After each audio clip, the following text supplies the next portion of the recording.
Bismillahirrahmanirrahim. Alhamdulillah rabbil alamin wassalatu wassalamu ala asyrafil anbiya wal mursalin wa ala alihi washabihi ajma'in. Subhanaka la ilma lana illa ma 'allamtana innaka antal alimul hakim. Rabbi shrah li sadri wa yassir li amri wa halul 'uqdatam min lisani yafqahu qawli.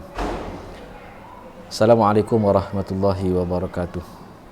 Anak-anak pelajar yang dikasihi sekalian, alhamdulillah, syukur pada Allah kerana pada pagi ini dapat kita teruskan kelas hafalan hadis.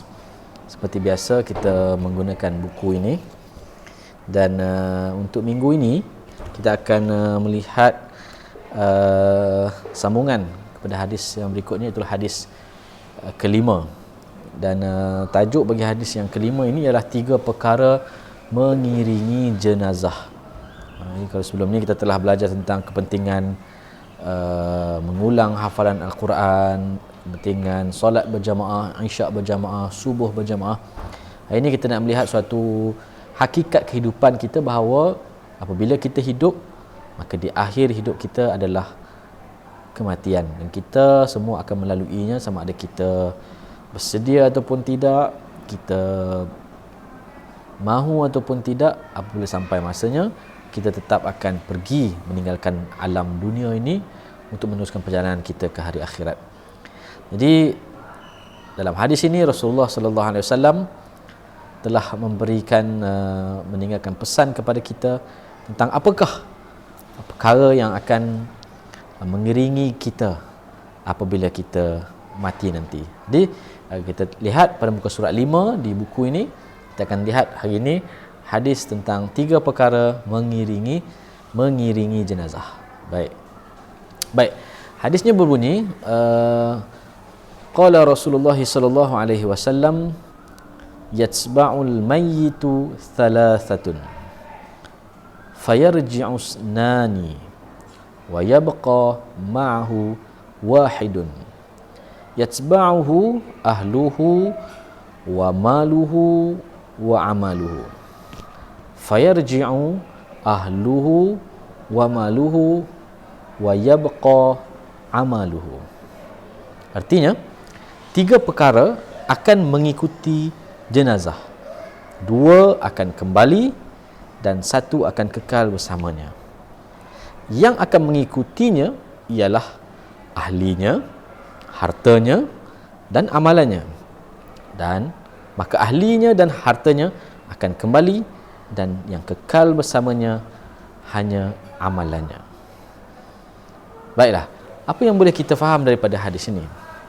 Anak-anak yang dirahmati Allah Ta'ala sekalian, dalam hadis ini Rasulullah SAW menerangkan kepada kita tentang 3 perkara yang mengikuti manusia ke kubur. Apabila dia mati, ada 3 perkara yang akan mengiringinya atau mengikutinya hingga ke kuburnya. Tetapi dalam 3 perkara itu, 2 perkara akan balik, yang tinggal hanya 1. Dalam hadis ini sebenarnya ada formula matematik. Maknanya 3, asal 3 ditolak 2, bakinya 1. Jadi apakah 3 perkara ini? Dan apakah 2 perkara yang balik dan 1 perkara yang tinggal? Maka di dalam hadis ini juga dijelaskan apakah 3 perkara itu. Disebut yang mengikuti jenazah ataupun mayat tadi adalah hartanya, ahli keluarganya dan juga amalnya. Dan setelah mayat itu dikuburkan, maka yang balik adalah ahli keluarganya dan hartanya, dan yang tinggal bersama dengannya hanyalah amalannya. Itu secara umum. Kita lihat satu persatu hadis ini. Pertama, Rasulullah SAW menyebutkan yatsba'ul mayyitu thalathatun. Yatsba'u berarti yang mengikutinya, yang ikut, yang sama-sama pergi bersama dengan al-mayyit. Mayyit itu maksudnya mayat lah, maksudnya jenazah. Setelah kita mati, kita tak dipanggil lagi si fulan bin si fulan, kan? Encik itu encik ini, kita disebut sebagai arwah, disebut sebagai jenazah, disebut sebagai mayat. Jadi yang mengikut mayat itu salah satu. Jadi salah satu artinya 3. Ada 3 yang akan ikut mayat apabila dibawa ke kuburan. Farji'u maksudnya kembali. Raja'a, balik. Maksudnya yang akan balik, dia ikut sampai jenazah dikuburkan, ditanam, maka 2 daripada 3 perkara tadi akan balik. Wa yabqa, yang kekal, yang akan tunggu bersama-sama dengan mayat itu tadi, ma'ahu, bersama dengannya, wahidun, 1 saja. Jadi 3 tolak, 2 balik, tinggal 1 saja. Rasulullah menyambung dalam hadis ini menjelaskan apakah 3 perkara itu, dan 2 perkara yang tinggal, dan 2 perkara yang balik dan 1 yang tinggal. Dijelaskan dalam hadis ini, Rasulullah menjelaskan 3 perkara itu adalah yatsba'hu, yang mengikutinya. Yang 3 tu apa dia? Ahluhu, ahli keluarganya. Termasuklah sahabat handai, kawan-kawan, rakan taulan, ya. Wa maluhu, dan hartanya. Bila kita dibawa ke kubur, barangkali kita dibawa dengan kenderaan kita, kita diteduhkan dengan payung kita tutup dengan selimut kita, kan, ataupun dibawa dengan minyak wangi kita, bekas ayak kita, kan, dibawa ke kubur, dan bersama dengan mayat itu adalah amalnya, wa amaluhu. Amalnya kita tak nampak, kan, tetapi dia bersama dengan mayat itu dibawa ke tanah kubur. Fayarji'u, lalu balik, yang Nabi sebut fayarji'u snani, balik 2 perkara. Apa 2 perkara itu? Dijelaskan dalam hadis ini, di bahagian akhir hadis ini, fayarji'u ahluhu wa maluhu, maka baliklah ahli keluarganya dan hartanya. Ya, macam kita sebut, keluarga datang, tak ada siapa yang akan tunggu di tanah kubur itu untuk selama-lamanya, kan. Mungkin ada orang yang sangat sedih dengan kehilangan, dia akan tunggu kita, yang sangat sayang kita, dia akan tunggu kita, tapi sampai bila, kan? Sampai tempoh masa dia pun akan pulang, meneruskan kehidupannya, perjuangannya sebagai hamba Allah. Kita yang dah mati, maka kita akan ditinggalkan sendirian di kubur. Begitu juga dengan harta. Kenderaan kita tak dibawa masuk bersama dalam ruang kubur. Yang kita bawa hanyalah selai. Yang kita bawa hanyalah kain kafan yang menutupi tubuh kita, kan. Kenderaan kita, harta payung itu pun akan dibawa balik, kan. Handphone yang kita banggakan hari ini, apa yang kita banggakan hari ini, pakaian kita yang mahal, kasut kita, jam kita, semuanya akan dibawa balik. Tak akan ada yang akan teman kita dalam kubur.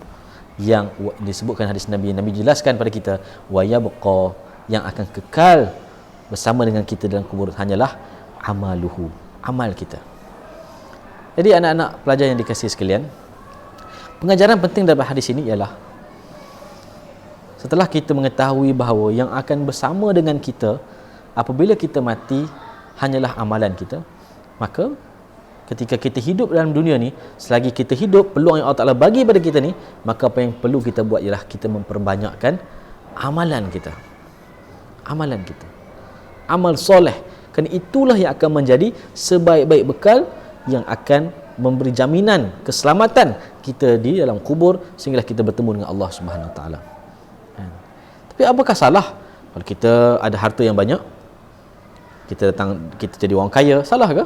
Salahkah kalau kita ada ilmu yang banyak? Salahkah kita kalau jadi orang yang terkenal? Salahkah? Tak salah. Yang salah apabila kita tidak jadikan kesemua nikmat, peluang yang Allah Ta'ala bagi pada kita untuk kita jadikan dia bernilai amal soleh di sisi Allah Subhanahu Taala. Kekayaan yang kita ada hanya semata-mata kekayaan yang untuk kita jadi sombong, jadi riak, jadi takabur, maka itu kekayaan yang merosakkan kita. Tapi andai kekayaan itu digunakan untuk menjadi bekal kita di hari akhirat, menjadi amal soleh. Orang kaya, kekayaan itu dia gunakan untuk bersedekah, bantu orang susah, kan, wakaf, kan, macam Ustaz Ibn Liu buat, kan. Jadi maka itu kekayaan yang menjadi amal, yang akan menjadi manfaat di hari akhirat di dalam kubur. Sama juga ilmu, dengan ilmu itu kita manfaatkan, kita ajar orang lain, kita gunakan ilmu untuk buat kebaikan, maka dia akan jadi amal soleh, akan bermanfaat di hari akhirat. Dan juga amal yang selama ini kita rasakan dia sebagai satu amal, kalau dia tidak dibuat kerana Allah SWT. Misalnya kita solat, kita rasa kita banyak dah solat, kita rasa kita bawa banyak amal, tetapi rupanya kita buat kerana manusia, kita buat kerana nak menunjuk pada orang, riak, kita buat tidak ikhlas, maka walaupun kita rasa kita dah banyak solat, banyak buat amal ibadah, tetapi di sisi Allah ia tidak bernilai amal soleh, maka dia pun tidak bermakna. Jadi sebab itulah kita mesti jaga amal kita, kan? Orang banyak sedekah, bagus, tapi kalaulah diikuti dengan mengungkit, dengan berbangga, tidak ikhlas, kan, sepatutnya amal yang banyak itu memanfaatkan, tiba-tiba ia tidak menjadi sesuatu yang bermanfaat. Sebab itu Rasulullah sebut kam min shaimin, berapa ramai orang yang berpuasa, tiba-tiba puasa itu tidak memberi apa-apa makna kepadanya, tidak bernilai amal soleh, melainkan sekadar lapar dan dahaga saja, kan? Bahkan orang yang solat, fawailul lil musallin, neraka wail bagi orang yang solat. Kenapa? Kerana mereka solat dengan lalai, mereka solat bukan dengan mengingati Allah, mereka solat dengan tujuan yang lain, dalam keadaan lalai kepada Allah SWT. Maka walaupun dia solat, solat itu tidak membawa, tidak memberi manfaat kepada dia. Sama juga anak-anak yang dikasihi sekalian, segala amal yang kita buat dalam dunia ni, main bola, makan, tidur, semuanya boleh bernilai ibadah kepada Allah kalau kita jadikan dia amal soleh. Kita tidur dengan niat supaya badan cergas untuk kita pergi sekolah, tuntut ilmu, nak jadi hamba Allah yang soleh, maka tidur itu jadi amal ibadah. Main bola dengan harapan supaya kita cergas, otak kita cerdas, maka itu bernilai ibadah. Selagi mana kita tidak rosakkan amal itu dengan maksiat kepada Allah. Main bola misalnya, kita dengan main bola sampai kita tinggalkan solat. Main bola kita tak jaga batas lelaki dan perempuan, kita buka aurat, pakai seluar pendek, maka itu tidak akan bernilai ibadah di sisi Allah SWT. Jadi pastikan seluruh kehidupan kita ni bernilai ibadah dengan cara kita buat ikhlas kerana Allah, dan kita buat sungguh-sungguh, dalam masa yang sama kita jaga syariat Allah Subhanahu wa taala. Okey. Di pengajaran daripada hadis ini, yang pertama, segala yang Allah Taala perintahkan kita yang bernilai fardu, solat fardu, puasa fardu, puasa Ramadan, maka kita jangan tinggalkan. Kita tunaikan dengan sebaik mungkin. Yang mana Allah Taala larang, Allah Taala haramkan, kita berusaha untuk tinggalkan. Misalnya mengata orang, kita derhaka pada ibu ayah, lawan cakap guru, mengata guru di belakang, mencuri, berzina, perkara yang dilarang, berjudi, maka kita tinggalkan. Yang kedua, setelah kita buat yang fardu, maka kita tambah dengan amalan yang sunat. Kita dah sembahyang fardu lengkap, maka kita ikuti dengan solat sunat, kerana yang sunat itu akan melengkapkan amalan fardu kita jika ada kekurangan, kan? Kita dah pastikan kita puasa Ramadan sempurna, kita sempurnakan dia dengan puasa-puasa sunat, sunat Syawal 6 hari, sunat Isnin Khamis umpamanya, kan, supaya dia menampung jika ada kekurangan dalam amalan fardu kita. Banyakkan bersedekah, kan, sikit pun tak apa, yang penting kita lazimi kan dengan sedekah, kerana banyak kelebihan sedekah ni. Dia akan selamatkan kita di alam kubur sampailah kita bertemu dengan Allah SWT, di padang mahsyar dan seumpamanya. Berakhlak dengan akhlak mulia. Anak-anak pelajar, tidak ada maknanya kalau kita ni sembahyang jaga, Quran baca setiap hari, amal ibadah banyak, sedekah banyak, tetapi dari segi akhlak kita, kita tidak jaga akhlak kita dengan manusia. Hubungan dengan Allah, solat, baca Quran bagus, tapi hubungan dengan manusia, cara cakap kita, cara kita melayan orang tidak dengan akhlak yang mulia, maka kita tidak akan dapat jaminan syurga daripada Allah Subhanahu Wa Taala. Jadi walaupun siapa pun kita kena tunjukkan akhlak. Kerana itulah antara tujuan besar Nabi SAW diutuskan, ialah untuk menyempurnakan akhlak manusia. Kerana buah kepada ilmu adalah amal. Belajar banyak-banyak, tapi kalau tidak membuahkan amal, dan amal tidak membuahkan akhlak, maka dia jadi umpama pokok yang tidak berbuah. Okey. Dan kemudian sentiasa berzikir kepada Allah. Sentiasa berzikir. Lazimi lidah kita dengan menyebut kalimah-kalimah yang baik. Kerana itulah cara untuk mengurangkan kalimah-kalimah yang buruk. Kita kadang-kadang cepat marah, silap sikit maki orang, mencarut, sebut perkataan yang tak sepatutnya kita sebut, yang tak senonoh, maka lazimi lidah kita dengan perkara yang baik, kan? Mulakan sesuatu dengan bismillah, selesaikan sesuatu dengan alhamdulillah. Nampak kebesaran sesuatu yang takjub, sebut subhanallah, masya Allah, Allahu akbar. Dapat nikmat, sebut alhamdulillah. Berjanji, insya Allah. Kita letakkan seluruh kehidupan kita ni bergantungan kepada Allah SWT, kan? Kita buat sesuatu, kita jaga adab-adabnya. Kita berdoa misalnya sebelum makan, selepas makan, sebelum tidur, selepas tidur, masuk tandas, keluar tandas. Kita lazimi lidah kita dengan menyebut nama Allah Subhanahu Wa Taala. Yang seterusnya, sentiasa berselawat kepada Rasulullah, kerana tidak adalah jalan kita boleh mengenal Allah, kita tahu macam mana nak selamatkan kita daripada api neraka, nak masuk syurga, nak dapat redha Allah, melainkan dengan apa yang telah diajarkan oleh Rasulullah sallallahu alaihi wasallam. Itu kita jangan jadi orang yang paling kedekut. Orang kedekut ialah apabila sebut nama Rasulullah, kita tidak berselawat kepadanya. Jadi berselawat, bila dengar Rasulullah, kita selawat sallallahu alaihi wasallam. Dan terakhir, sentiasalah membaca Al-Quran. Sentiasa baca Al-Quran. Kerana Nabi menyebut, Iqra'ul Quran fa innahu ya'ti yaumal qiyamah syafi'an li ashabih. Bacalah Quran, kerana pada hari kiamat dia akan datang memberi syafaat kepada orang yang sentiasa melaziminya ketika dunia. Pastikan hari-hari kita tidak berlalu tanpa kita membaca Quran. Mesti ada masa untuk kita baca Quran. Kalau kita belum mahir baca Quran, kita sedang belajar Iqra', baca qiraati, baca muqaddam, tak apa, teruskan dan berazamlah supaya sungguh-sungguh satu hari nanti saya boleh baca Quran. Jangan malu, kerana orang yang belajar Quran tergagap-gagap, masih belum lancar, bagi dia 2 pahala. Ini motivasi Rasulullah supaya kita belajar Quran. 2 pahala. Pahala kita baca Quran dan pahala kita bersusah payah mempelajari Al-Quran itu, Allah Ta'ala akan ganjarkan dengan ganjaran pahala, dinilai oleh Allah SWT. Jadi, anak-anak sekalian, maka kita persiapkan bekal kita, banyakkan amalan kita, tuntut ilmu sebanyak mungkin, dan ilmu itu terjemahkan kepada bentuk amalan. Jangan sekadar kita tahu puasa, tahu solat, tapi kita tak solat. Kita tahu kelebihan Quran, kita tak baca Quran. Kita tahu tentang kelebihan zikir, kita tak berzikir. Kita tahu tentang kelebihan tolong orang, kita tak tolong orang. Kita tahu kita mesti berakhlak mulia, kita tak berakhlak mulia. Jadi kita tidak beramal dengan ilmu, maka ilmu itu jadi ilmu yang sia-sia. Dia beramal, kerana amalanlah yang akan menjadi bekal terbaik untuk kita bawa bertemu Allah Ta'ala.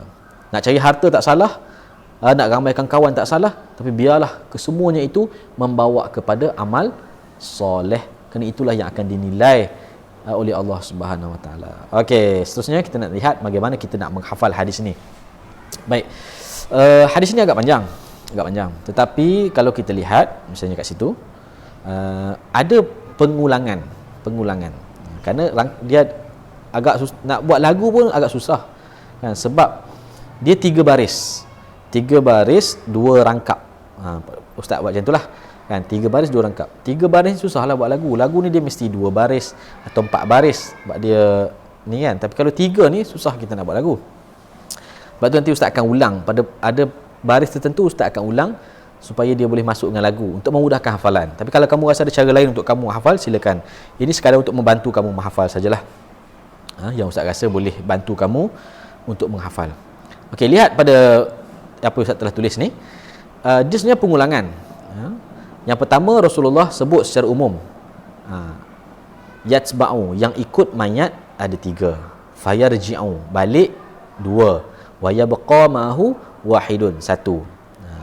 Kemudian rangkap yang kedua Rasulullah jelaskan pula. Yang 3 tu apa? Maka Nabi ulang, yatsba'u. Tadi yatsba'u, Nabi ulang rangkap kedua, yatsba'u. 3 tu apa dia? Ahluhu wa maluhu wa amaluhu. Dan Nabi sebut fayarji'u isnani, yang balik ada 2. So apa 2 tu? Rasulullah terangkan, ulang balik, fayarji'u, 2 tu apa dia? Ahluhu wa maluhu. Dan wa yabqa wahidun, yang kekal satu tu apa? Wa yabqa amaluhu. Jadi sebenarnya dia ulang. Kemudian dia beri penjelasan kepada rangkap yang awal. Salah satu tu apa? Diterangkan. Isnani tu apa? Diterangkan. Dan yang wahidun, satu yang kekal tu diterangkan apa dia dalam rangkap yang kedua. Jadi sebenarnya kita tahu, dia ulang saja. Yatba'u, bawah pun dia ulang balik. Yatba'uhu. Baris kedua, rangkap pertama, fayarji'u, bawah pun dia ulang. Fayarji'u. Wa yabqa, rangkap pertama, rangkap kedua pun Nabi ulang. Wa yabqa. Cuma dijelaskan apa dia. Yang tiga, apakah yang dua dan apakah yang satu. Boleh? Okey. Ustaz dia buat lagu.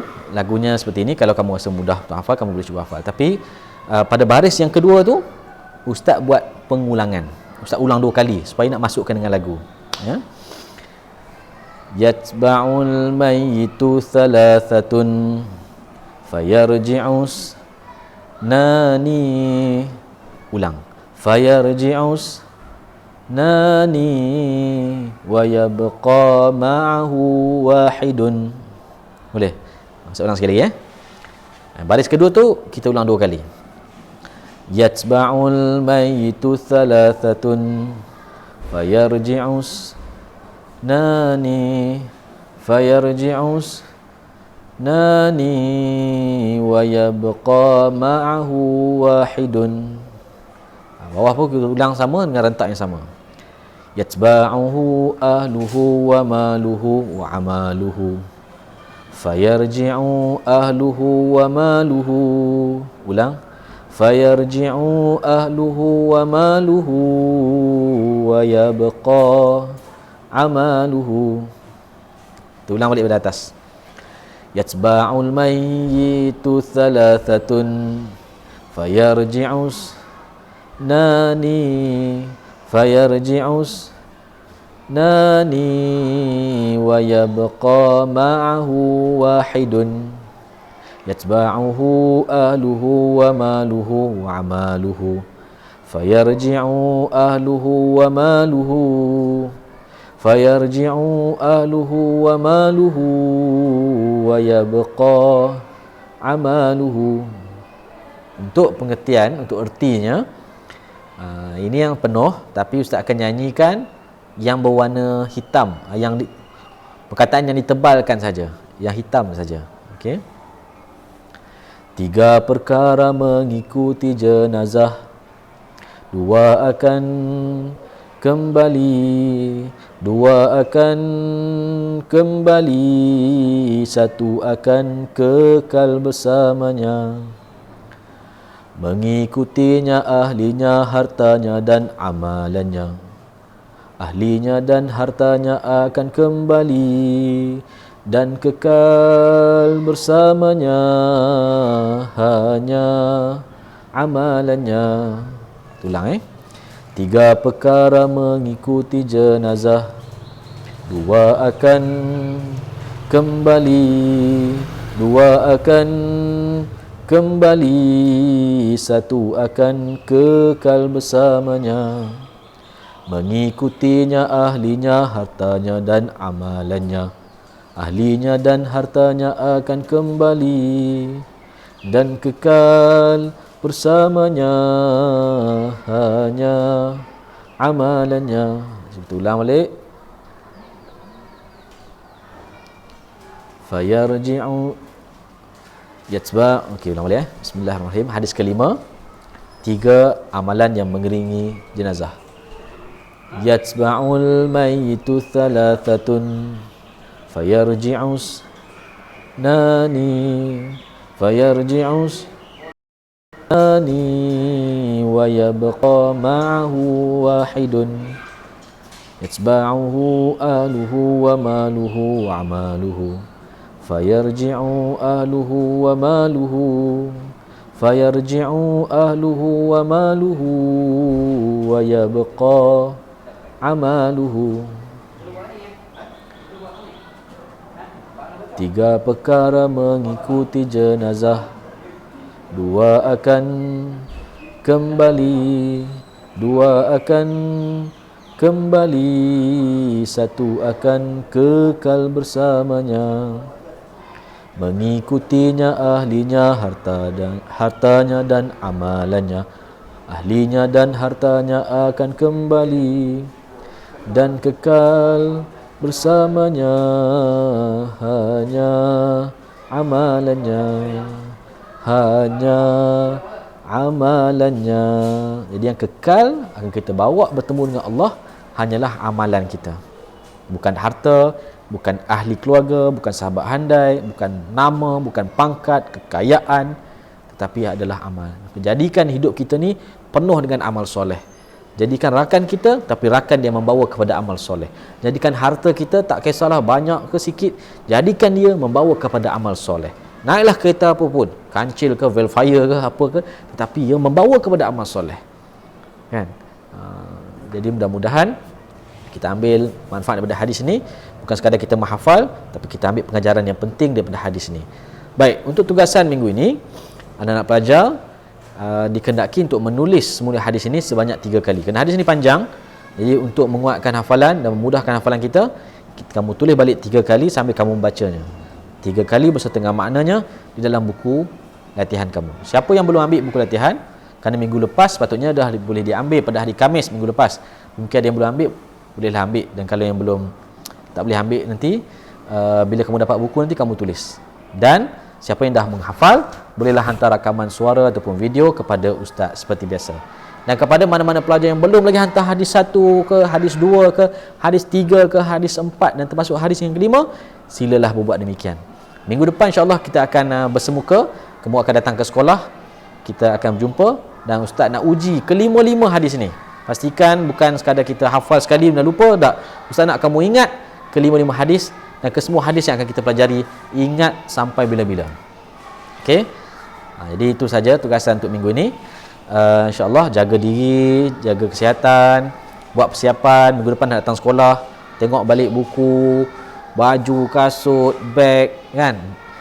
Sebelum ni mungkin bangun lewat, minggu depan dah nak sekolah, kena bangun awal. Jadi buat persiapan mental, fizikal, kan, persiapan keperluan supaya minggu depan kamu dapat datang sekolah dengan penuh semangat, dengan azam yang kuat, dan dengan semangat yang membara. Kita berjumpa dan mudah-mudahan kita akan dapat ikuti pengajian dengan lebih selesa, insya-Allah. Jadi sekali itu saja. Kita jumpa lagi insya-Allah. Wabillahi taufiq wa hidayah. Wassalamualaikum warahmatullahi wabarakatuh.